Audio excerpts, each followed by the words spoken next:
I've been watching, I've been watching in order the X-Files and Millennium, and reading the X-Files novels as well, in order, because I watched X-Files a little bit back in the day in the 90s. I was a teenager in the 90s, but I never really followed it.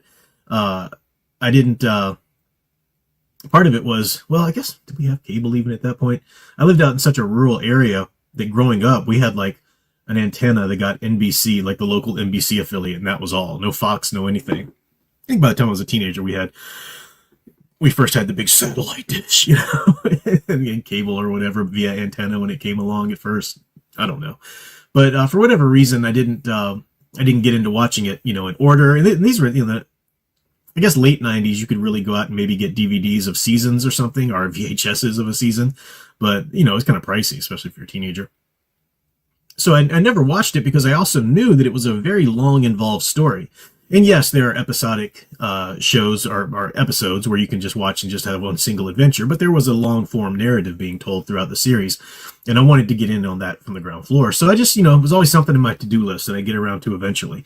And for whatever reason, I finally started a couple years ago. I took a break from it to do my monster stuff and Western stuff and whatever, but I've gone back to it, and I just finished season 5 of X-Files and season 2 of Millennium.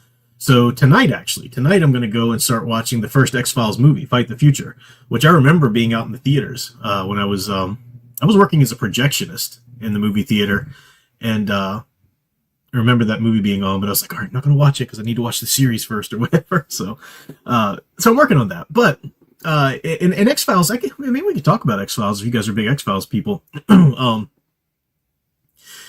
I think my sense is that season 5 kind of closes out a certain chapter in it. I mean, there are many little mini chapters in it throughout the first 5 seasons. But, we come to a real big kind of head with Mulder even questioning his worldviews and whatnot towards the end of season 5. What I love about X-Files thus far, though, is that it's the classic archetypal detective story. You have Mulder is the detective archetype. He's the one, like any detective archetype, they have to trade some mundane ability. They have to trade off some mundane ability in order to have their brilliant detective mind, in order to be able to piece things together and to see things that people don't. Sherlock Holmes was brilliant, but he was also a jerk and a drug addict, and all these kinds of things. Who is based on Monsieur Auguste Dupin in Poe's stories before that and had the same kind of issue, So a lot of times detectives in a detective story will have some sort of social skill deficit. Think about House on the show House. That was very much based on the Sherlock setup and outline, and he was a jerk to everybody. Nobody liked him, but he's brilliant. You definitely want to go to him if you've got a medical issue or whatever. Monk, if you ever watch Monk on USA, brilliant, incredible mind, but he's also terrified so much of germs that he can barely leave the house, So a good detective archetype story has to trade off something. And in Mulder's trade-off is that he's so obsessed with his mission, finding out the truth behind the aliens, paranormal, all this kind of stuff, that he's looked on as not being a serious agent or whatever, even though there are some people who recognize how amazing he is, So he's got that little bit of a trade-off. And then another aspect of the detective archetype is they have to have a partner or a cohort in some which way or another who's there to help the audience kind of bridge the gap between this brilliant mind and the audience who's, maybe not quite up to that level yet. And Watson was the perfect example of this. The unnamed narrator in Poe's Monsieur Auguste Dupin stories was that. But Sherlock Holmes stories, took it to the character of Dr. Watson. And Dr. Watson is a little bit obtuse, right? Supposedly, he's a doctor. He's got those medical skills that even Sherlock calls on because Sherlock's not a doctor.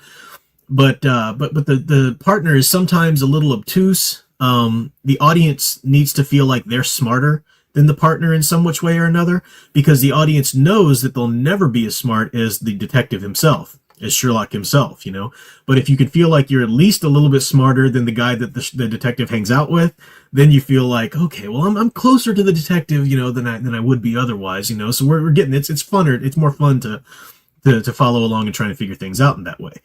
And that's been the case in a lot of these detective shows that popped up. Now, Scully is not obtuse. Scully is the sidekick. You know, I mean, she's a partner. It's partner. I'm just speaking from the detective archetype first. I'll talk about how X-Files breaks those molds in certain ways in a second. But just keeping to the detective archetype first, if we're applying this kind of stencil over X-Files, then Scully is the Dr. Watson. She is a doctor. She's a medical doctor. And she's not obtuse, but she she constantly fights. It's kind of a joke of the show that she finds it so hard to believe, even after everything that Mulder shows her, everything that's proven, you know, I'm blanking on the names of the titles of the episodes, but the worm guy that lives in like the water mains and whatnot, Fluke Man, I think they called him. Every time they'll see that this person has some sort of extrasensory ability, or this, you know, the pusher guy could, you know, force somebody to do his will or whatever. Every single case, you know, Scully's like, Mulder, that just doesn't make scientific sense, you know. And it's like, at some point, if this was real life, you know, the little trick of the series is that Scully would eventually say, you know what? Yeah, this doesn't make scientific sense, but you were right about those last 5 things, so maybe I'm just gonna like not fight you so much on this. And you know, and they do that slowly throughout the series, but you know, that's sort of the trick of it, because there is a little trick to detective fiction. You have to feel like you're somehow either smarter or more willing or in the know somehow than the partner, because the trick of it is that the detective always knows information that you don't as the viewer. You know, you go read some of those great classic Sherlock Holmes stories. There's no literal way that the reader can solve the case by the end, because it's always some extra piece of evidence the detective pulls out in the end that wasn't available to the reader. And that's the key piece of evidence which fits all the things together, you know? So there are tricks like that, and we have tricks like that in the X-Files show. Again, not the same thing. The X-Files show is, I'm not trying to reduce it to this formula. I'm just saying this is the formula it starts from. It starts from that basic detective formula, and you know, it expands upon it quite a bit. And I'm loving that so far about it. I'm loving, of course, I love the paranormal aspect of it. I love the aliens, the science fiction aspect of it. It's great. You've got fighting again. You've got so many tensions, right? You've got tensions against the paranormal forces or alien forces, but also tensions within the government cover-ups, and you know, they're FBI agents themselves, so they've got some measure of authority, but there are so many higher cover-ups from this agency or that agency and all these kinds of, you know, people, and that's, you know, that's part of the fun of it.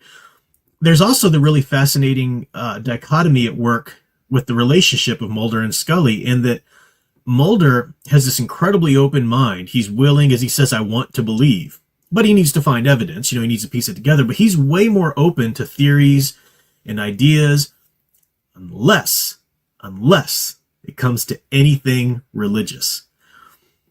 Scully, on the other hand, is Mrs. Science. It needs to be proven to me. I mean, she's almost like completely materialistic atheist at the beginning of the series, but then she comes to reconnect with her childhood faith. And there are great episodes, like the, I forget the proper title of the episode, but the St. Owen episode, with the guy that she, you know, that was like a saint, you know, and he died. There was a scent of flowers on him and all this kind of stuff. Anytime she discovers things or has thoughts or stumbles into a plot of her own that involves the religious or the Catholic Church in any way in particular, you know, then Mulder's like, come on, Scully, that doesn't make any sense, you know, which is kind of silly. Like, dude, if you can believe in aliens, you can't believe in a god. If you can believe in these paranormal, all this kind of stuff, you can't believe in some sort of higher power, you know? Anyway, but that's an interesting, you know, it makes the characters feel more real because they're not just cookie cutter. They do have some blind spots and some abilities to see through, you know, here and there. And of course, the wonderful romantic will they won't they tension, you know, that's there from the very first episode even is a great thing to build on. And they build on it well in a way that it doesn't tire you out. I mean, even by season 5, I'm not tired by it because they've never really, it's there, but they've never broached the subject, you know, between the two of them anyway. Yeah, it's done well. Sometimes that kind of tension can be overtaxed, and it can be, look, you just got to let them get married or not. And then if you do let them get married, people think, oh, well, that's crappy or whatever, it doesn't work. We're going to talk about that with Millennium in a second. But yeah, so I'm liking X-Files. I'm going to start watching anyway, the Fight the Future tonight, and I'll talk about that. So Millennium, just for those people who don't know, I know a lot of you know what Millennium is, but it was Chris Carter, the guy who created X-Files, who's the granddaddy of it, executive producer, showrunner, and wrote a lot of it. He got a second series going with Fox, and it was called Millennium, and I talked about season one. Season one is just classic in every way. It's so good.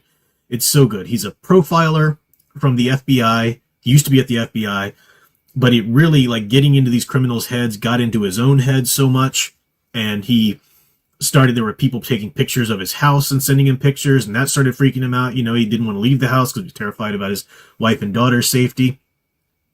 And eventually this group called the Millennium Group contacts him, and they're a consulting group. For a lot of, murders or police, law enforcement agencies will hire consulting groups a lot of times. And the consulting groups quite often are comprised of ex-FBI or CIA or police, detectives or whatever, who'd retired or just gone into the private sector.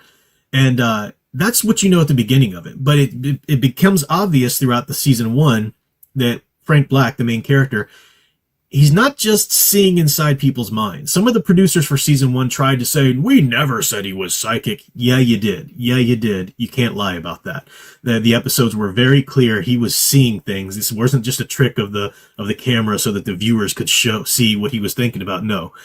Yes, he's very good at just getting inside their minds, but he's also got some kind of gift. He does see things in some which way. And that's really kind of maybe even too explicitly pushed in season two, but in season one, it's already there. So you can't deny that. Even his daughter, seems to have the gift too. They already established that in season one. So, cause I watched a lot of these special features and famously at the end of season one, Chris Carter had to go work on X-Files because season 5 was such a big season for the series. It was so popular. A lot of things were coming to the head in season 5, and he knew that he would be doing the movie right after it. So he had to work on the film. So he left being the showrunner of Millennium. He's still, his name's on it and everything. But Jose Chung and Morgan, Chris Morgan? Forget the Morgan guy. Two writers and producers who'd done a lot of work on X-Files ended up taking over. They took season 2 of Millennium places that Chris Carter wouldn't have necessarily taken it. And I think that's very evident. And I think a lot of places they took it honestly hurt the show. I'm not a hater of season 2. I still think it's got amazingly classic episodes. It really does. Mikado, this episode about the serial killer. And this is at the beginnings of the internet and webcams, back when webcams would just like refresh every few minutes or whatever, long before the days of YouTube or streaming, and the serial killer like staging his murders on a webcam and whatnot. Fascinating, really well written stuff. I even like some of the kookier stuff. Darren Morgan, the Morgan producer guy's brother, who'd done some X-Files stuff, comes over, and my favorite thing that he did was the episode called Somehow Satan Got Behind Me. This freaking episode is so, it doesn't really fit Millennium, but it's such a good story. It's like an old classic Twilight Zone. You've got these 4 demons who are having breakfast early morning at a coffee shop, and they're talking and like comparing stories of how they tempt people into damnation. Basically, it has a sort of a Twilight Zone / Screw Tape Letters vibe to it. Now, there's the common thread in the story is that Frank Black's the one that shows up in each of their stories as somebody who can actually see their true essence, sees them as demons, not as the people they masquerade as. And it's got some, it's funny, it's witty, but it's got really good poignant, like moral stories to the story too. It's really good. So season 2 has some amazing episodes, and there's more to it than just the ones I mentioned. But season 2 of Millennium is a great example of when different writers come to somebody else's idea, they're always going to take it in a different place. Think about, I haven't read any of the Dune books, past Frank Herbert's time, but, his son, and I think Kevin J. Anderson have written a bunch of novels, and I've heard all kinds of, critiques of that, and stuff. I know that a lot of other authors coming to like the Robert E. Howard universe, and writing Conan novels or doing crossovers between Conan, this and that. Some of them are good, some of them aren't, but they all miss that wonderful vital spark that Howard had, So you get different writers coming to somebody else's idea or somebody else's franchise. It's never going to be the same. It can work out pretty good. It can go in a different way that's actually still a really good and unique way. That happens too sometimes. But I think Morgan and Chung really misunderstood what the beauty of Millennium Season 1 is its subtlety. It's kind of like this. It's like if you guys have ever been, if you're writers, or if you're a writer and you ever do workshops.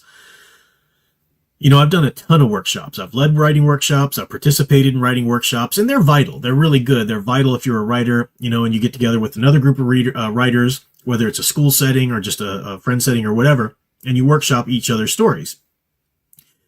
When you're in those settings, though, you know, somebody's story is on the hot seat, so to speak, and you go around the circle, and each person says some of their ideas about the story. They say what they liked, and give you some sort of constructive feedback. That's how you get better at writing. You know, you need criticism, you need constructive feedback, and that's great. But there's a pressure when you're in a workshop. There's a pressure to always have to say something critical about somebody's work, because you don't want to sound like, yeah, it's a good story. I mean, it's just a good story. I can't say anything, you know, to change. It's really good. Because that's, you know, that's what your best friend who doesn't know anything about stories or writing, or your mom tells you about your work, you know. No, it's really good. I like it. Yeah, give me some feedback, you know. So there's this pressure for everybody in a workshop to say something. And sometimes you, as the one who's having your stories workshopped, you really need to kind of get on the ball about reading between the lines when somebody's got a really good idea and some feedback that's going to help you, or when they're just sort of reaching for something to say.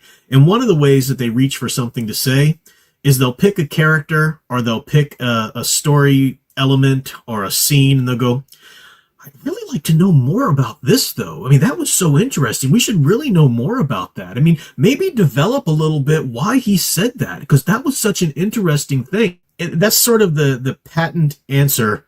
That's just the easiest thing to say when it comes to giving feedback to somebody's story. Now, sometimes it's true. Sometimes it's true that you did leave something a little undeveloped and you need to flesh it out more. That's, you know, sometimes it's completely legitimate. And depending on the different writers, some writers, that's kind of one of their, one of their blind spots in early drafts, where they just, you know, they assume the reader knows X, Y, and Z, and they plow ahead. And you're like, whoa, you need to explain this before you go farther. So sometimes it's legitimate, but you can see that in season 2 of Millennium, for example, it was almost like a workshop, you know, feedback, coming to season 1 going, well, we need to know more about the Millennium group. We really need to get in here and know more about the Millennium group. We need to, hey, you know, Frank's got a wife. We need to see that develop a little bit and what's going on in their marriage. And these like really trite cliche things happen for the marriage. They of course they have to, you can't have a happy marriage on television. Some idiotic producer or writer somewhere says, oh, it's got to be problematized. They've got to be arguing about something. We need to have some kind of, you know, conflict in there, or it's not real. Baloney. That annoys me so much. A great example of that was the last season of The Office. The writers weren't allowed to mess with Jim and Pam's relationship throughout all the seasons. They knew this was going to be the last season. They're just busting at the seams to have Jim and Pam, you know, fight and argue and have a marriage trouble. And that's just dumb. It becomes off as trite. It's cliche, because that's all Hollywood can do with a married couple. If they're going to keep the married couple going, you know, well, they got to have problems, you know. And yeah, marital problems happen, but it's not like every couple needs to fight or every couple needs to have their marriage on the rocks at some point, you know. No, that's not the reality of it. So, that's one of the things that season 2 did, which was really stupid. And it always, you know, I talked about, Grimm, the Grimm show, which started out so strong, and then they made his wife just be such a horrible, insufferable, because she had to have her own thing too, and now she's feeling victimized, and now she's feeling this and that. You know, it's they just don't know how to write a real, true, you know, strong marriage, or even man and woman in a marriage. Anyway. So that's one of the things Millennium 2 did, which was unnecessary and kind of stupid and just, you know, was kind of boring to sit through. I mean, it added some tension for Frank Black. How am I going to take care of my daughter when I've got her part of the time and my wife has her part of the time? And they're not breaking up, but they're separating. And the reason they were separating was ridiculous too. That was stupid, but I won't give you any spoilers away, because I do recommend you watch Millennium. Season 1's epic, and there's some amazing stuff in season 2. Some of the episodes are so good that I would recommend sitting through all the crap. But they also over-explain Millennium, the Millennium group. And then they've got all these controversies and things. And it was almost like they were trying to make the Millennium group X-Files. And that's not what it was. It's not what it should be. It's also late 90s, so they kind of work in this stupid cliche Da Vinci Code nonsense, which is dumb. And, yeah, you can easily see. And I think it's kind of known that Morgan and Chung dropped the ball on Millennium Season 2, because I watched the special features, the making of Season 2. And of course, all of the actors and producers and writers that they're talking to, they're being nice. They're being very politic, and they went some really interesting directions, and it was good, and this and that, but they also know that the season, the ratings started to tank. And then at the end of the documentary, it said, Morgan and Chung were contacted to be a part of this documentary, but were declined or whatever, So I think, they've got a career afterwards. They've had a career, and they've done great things in X-Files. I'm not saying they're terrible, they're horrible storytellers. No. But this is just an example of where they really dropped the ball. Dang, how is Season 3 gonna? Because Chris Carter comes back in Season 3 and tries to kind of course correct it a little bit and steer the series back to the direction he wanted it. And the ratings just were so low at that point that Season 3 was the last season. But I'm really interested. It got a full Season 3, so I'm interested to see what changes Chris Carter makes, given what he has to work with from Season 2 continuity-wise. It'll be interesting. So that's my X-Files and Millennium update, my progress through them. I do talk about it occasionally.